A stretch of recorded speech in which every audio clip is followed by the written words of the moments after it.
Tight fight Srikakulam YSRCP Tekkali కూటమికి వచ్చే అవకాశం ఉంటుంది. అచ్చెన్నాయుడు గారు ఈసారి ఖచ్చితంగా విజయం సాధిస్తారు అని చెప్పి ఇక్కడ చెప్పడం జరుగుతుంది. ఇక విజయనగరం పార్లమెంటరీ నియోజకవర్గ విషయానికి వస్తే విజయనగరం పార్లమెంట్లో బొబ్బిలి టైట్ ఫైట్ ఉంది. అలాగే చీపురుపల్లి వైఎస్ఆర్సీపీ బొత్స గారు ఈసారి గెలుస్తారని చెప్తున్నారు. ఇక హెచ్ఆర్ల కూటమికి వచ్చే ఛాన్స్ ఉంటుంది.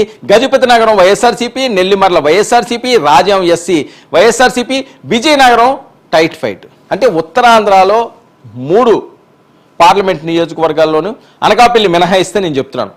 అటు శ్రీకాకుళం అవనివ్వండి, విజయనగరం అవనివ్వండి, లేకపోతే విశాఖపట్నం అవనివ్వండి. ఇక్కడ వచ్చిన విన్నులు ఎన్నయ్యా అంటే 1, 2 అరకు వ్యాలీ, కురుపాం, పాడేరు, పాలకొండ, పార్వతీపురం, రంపచోడవరం, సాలూరు, ఆమదలవలస. అంటే 7 నియోజకవర్గాలు 1, 2, 3, 4, 5, 6, 7, 8 నియోజకవర్గాలు వచ్చినాయి. ఇక్కడ 8 కాకుండా 9, 10, 11, 12, 13, 14 2 టైట్ ఫైట్ వాళ్ళకి వచ్చే అంటే 16 నియోజకవర్గాలు విశాఖ, విజయనగరం, శ్రీకాకుళం పార్లమెంట్ పరిధిలో 16 నియోజకవర్గాలు గెలిచే ఛాన్స్ ఉంటుందని. మరి కూటమికి ఎన్ని సీట్లు వస్తాయి? కూటమికి 1, 2, 3,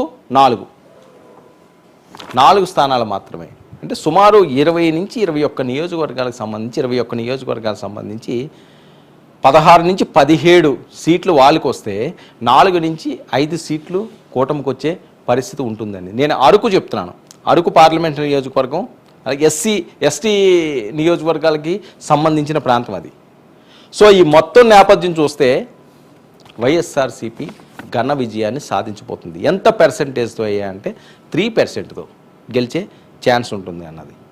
మరి ఎంతవరకు వాస్తవం అవుతుంది? ఎగ్జిట్ పోల్ మరి కొన్ని గంటల ముందే ఎగ్జిట్ పోల్స్ రిలీజ్ అవుతున్న నేపథ్యంలో వచ్చిన ఈ నాగన్న సర్వే చాలా కీలకంగా నేతల్లో ఉత్కంఠని రేపుతుంది. ఇది వాస్తవంగా ఈ రకంగానే జరిగితే మరి ఎట్టి పరిస్థితుల్లోనూ కూడా పొత్తు పార్టీ వైపు మొగ్గు చూపించట్లేదని. ఎందుకంటే చాలా కీలకమైన నియోజకవర్గాల్లో ఆయన ఇచ్చిన రిపోర్ట్స్ ఇవి. ఉత్తరాంధ్ర ప్రాంతం కొంత మెరుగ్గా కనిపిస్తున్నది. అలాగే ఈస్ట్ వెస్ట్ పొత్తు పార్టీ వైపు మొగ్గు చూపిస్తున్నారు. అక్కడ నుంచి రాయలసీమ ప్రాంతం అంతా కూడా మరి జగన్మోహన్ రెడ్డి గారి వైపే మొగ్గు చూపిస్తున్నది అనడంలో ఎంతవరకు వాస్తవం ఉంది. సో ఇవన్నీ కూడా 100% ఖచ్చితంగా జరుగుతాయని చెప్పలేము. ఆయన ఇచ్చిన ప్రెడిక్షన్ ఇది, ఆయన ఇచ్చిన డేటా. మరి చూద్దాం దీని పర్యవసానాలు ఏ రకంగా ఉంటాయో. మరికొన్ని గంటల్లోనే నేతల భవితవ్యం తేలనుంది. ఈ నేపథ్యంలో వచ్చిన ఈ సర్వే పెను సంచలనాలు రేపుతున్నలో ఎటువంటి సందేహం లేదు. ఇది ఈనాటి the editor analysis. Stay tune to 99 news.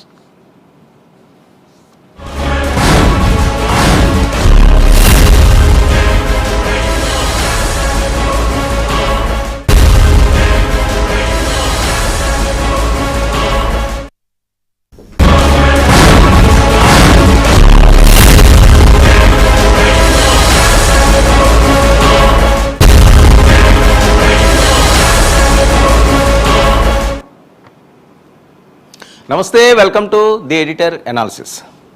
AP రాజకీయాల్లో కీలక ఘట్టం. రేపటికి ఎగ్జిట్ పోల్స్ రానున్నాయి. అయితే ముందస్తుగానే పలు సర్వేలు ఎవరు విజయాన్ని సాధించిపోతున్నారన్నది పూర్తి డేటాతో సోషల్ మీడియాలో అవనివ్వండి, లేకపోతే మీడియాస్ కావనివ్వండి విడుదల చేస్తున్నారు. ఇందులో భాగంగా ఈసారి ఎన్నికల్లో ఎవరు గెలబోతున్నారు, ఎవరికా ఎడ్జ్ ఉంది, ఏ నియోజకవర్గాల్లో గెలిచే అవకాశాలు అభ్యర్థులకు ఉన్నాయి అన్న దాని మీద వివిధ సర్వేలు సంచలనంగా పెను రిపోర్ట్స్ను ప్రజల ముందుంచారు. అందులో భాగంగానే నాగన్న సర్వే కూడా ఇప్పుడు ఒక ఉత్కంఠను రేపుతుంది. ముఖ్యంగా ఆంధ్రప్రదేశ్లో గత ఎన్నికల్లో ఎప్పుడూ లేని విధంగా ఆంధ్రప్రదేశ్లో ఈసారి జరిగిన సమరం నువ్వా నేనా అన్నట్లుగా పోటాపోటీగా ఉంది. అయితే ప్రజలు మాత్రం ఈసారి ఎవరిని గెలిపించుకోవాలో ఆల్రెడీ డిసైడ్ అయిపోయారు. వాళ్ళకి ఒక క్లారిటీ ఉంది. గత 6 నెలల ముందు నుంచే ప్రజలందరూ కూడా ఎవరికి ఓటేయాలన్నది ఫిక్స్ అయ్యారు అని. అందులో భాగంగా మరొకసారి వైసీపీ అధికారం చేపడుతుందా, పొత్తు పార్టీ వైపు, ఎన్డీఏ కూటమి వైపు ప్రజలు మొగ్గు చూపుతారా అన్నది చాలా కీలకంగా మారనుంది.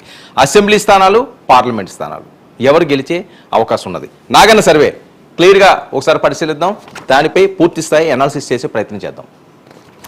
నాగన్న సర్వేకి సంబంధించి మనం ఇక్కడ చూస్తున్నాం.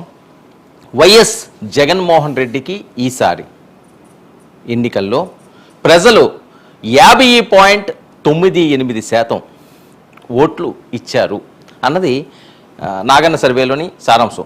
ఇక నారా చంద్రబాబు నాయుడు గారి విషయానికి వస్తే తెలుగుదేశం పార్టీ 39.75% వాళ్ళకి ఓటు శాతం వచ్చిందని, అలాగే పవన్ కళ్యాణ్ విషయానికి వస్తే 6.35% పవన్ కళ్యాణ్కి ఓటు షేర్ వచ్చిందని, ఇక అదర్స్ విషయానికి వస్తే 2.92% ఓటు శాతం వాళ్ళు తీసుకున్నారన్నది. నెక్స్ట్, సో ఇందులో భాగంగా అసెంబ్లీ ప్రెడిక్షన్ విషయానికి వస్తే